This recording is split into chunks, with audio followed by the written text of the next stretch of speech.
என்றைக்கும் போல ஒரு நாள் அன்னைக்கு ஒரே ஒரு விஷயத்தை தவிர 4 வருஷமா நான் அவளை பார்க்கல. But it was her. I knew it from the first second I saw her.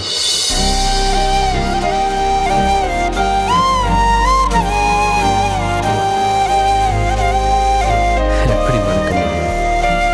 இதே ரோட்டில் அவள் கூட பேசியிருக்கேன், வாக் பண்ணியிருக்கேன், அவள் கையை தொட்டிருக்கேன், முத்தம் கொடுத்துருக்கேன், அழுதுருக்கேன், சிரிச்சிருக்கேன். எப்படி மறக்க முடியும்?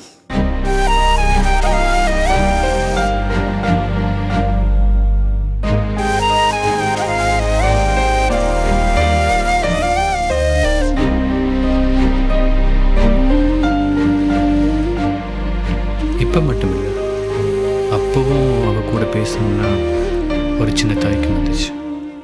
ஆனால் அவள் கூட பேசணும்னு ஒரு ஆசையும் வந்துச்சு. ஹாய் ஷாலினி. ஹேய், நீ எங்கே? இங்கே பக்கத்தில் தான் என்னோடய ஆஃபீஸ். அதான். ஓ, நல்லா இருக்கியா வரும்? நல்லா இருக்கு.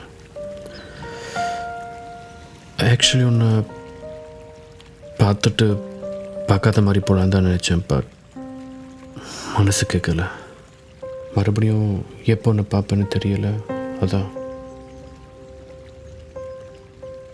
தேங்க்யூ வரும், என்கிட்ட வந்து பேசினதுக்கு. நான் உன்னை பார்த்துருந்தா கண்டிப்பாக வந்து பேசியிருப்பேன். வீட்டில் எல்லோரும் எப்படி இருக்காங்க?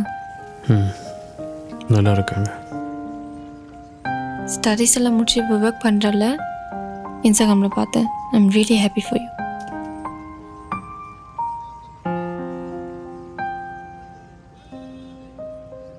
என்கிட்ட ஏதாச்சும் சொல்லணுமா இல்லை கேட்கணுமா?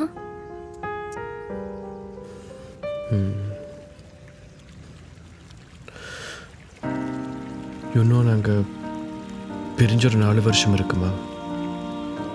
அப்போ இருந்து இப்போ வரைக்கும் ஒரே ஒரு கேள்வி தான் மனசுக்கு ஓடிக்கிட்டே இருக்கு. நான் உன்னை விட்டு இருக்கக்கூடாதோ? நான் உனக்காக நான் ஃபைட் பண்ணிக்க வேணுமோ? உன்கிட்ட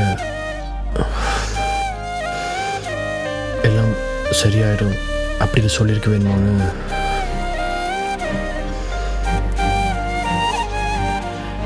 Do you think I was the reason? இல்லை, நீ எந்த தப்பும் பண்ணலை. நீ சொல்ல எல்லாமும் நீ பண்ணன. பட் உனக்கு தெரியுமே, அப்பா அம்மா, it was a hard time. எனக்கு என்னவோ என்ன செஞ்சாலும் போதாத மாதிரியும், நீ எதிர்பார்க்குறத கொடுக்க முடியாத மாதிரியும் இருந்துச்சு.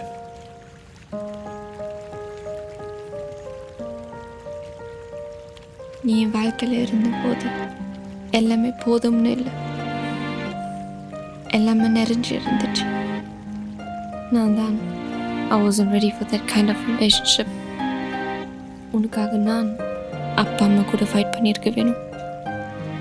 எனக்கு அப்போ என்ன வேணும்னு தெரியல. இன்றைக்கு நிறைய விஷயங்கள் நான் ரிக்ரெட் பண்ணுறேன். நீ என்னை எப்படியெல்லாம் பார்த்துக்கிட்டு என்ன எல்லாம் செஞ்ச, எனக்கு அது அப்போ புரியலை. நிறைய விஷயங்கள் வேறு மாதிரி நடந்துருக்கோம் இப்போ நினைக்கிறேன். நான் போக விட்டுருக்கக்கூடாது. என்னோட அப்பா அம்மா உன்கிட்ட அப்படி நடந்துருக்கக்கூடாது. நான் உன்கிட்ட சாரி சொன்னதே இல்லை. ஐ எம் ரியலி சாரி உன்னை ஹர்ட் பண்ணதுக்கு.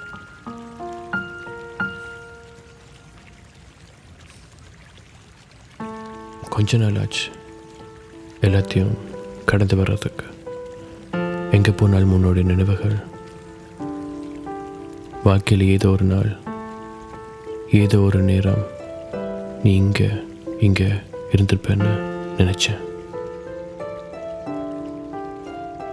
எந்த ஃபங்க்ஷன் போனாலும் நீங்கள் தான் நீங்கள் இருக்கன்னு உன்னை தேடி இருக்க.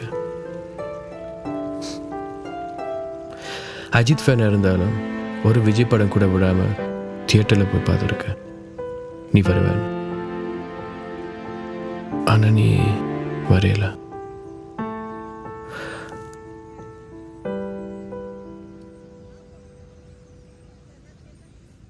அப்படியே நிறைய நாள் சுற்றிக்கிட்டு இருந்தேன். ஆனால் மறக்க முடியலை. எனக்கு ஒன்று சின்ன வயசுலேருந்தே தெரியும். என்னோட எல்லாத்தோடையும் இல்லாமல் நீ இருந்திருக்க. அப்புறம் திடீர்னு ஒரு நாள் நீ இல்லை அப்படின்னு சொன்னா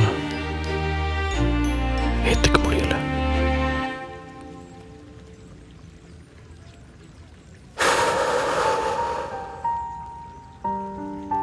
நீ எனக்கு எவ்வளோ ஸ்பெஷல் தெரியுமா? உன்னோட பேச்சு, அந்த கோபம், அந்த ஆட்டிடியூட் இப்போ என் கண்ணுக்கே நிற்குது.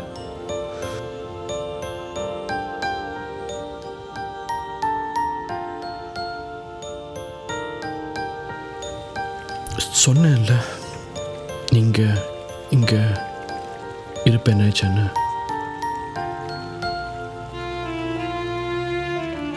நீ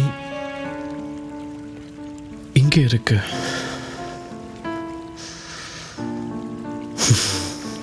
ஆனால் எல்லாம் கடந்து வருதான் வாழ்க்கை.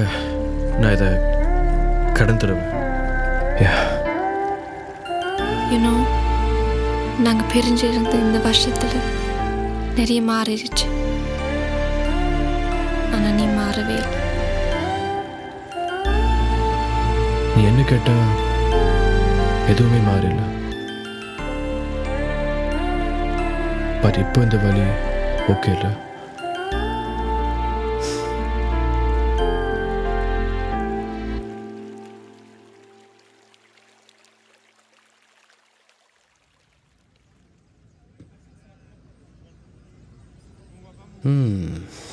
இப்படியெல்லாம் உங்ககிட்ட வந்து பேசணும்னு எனக்கும் ஆசை தான்.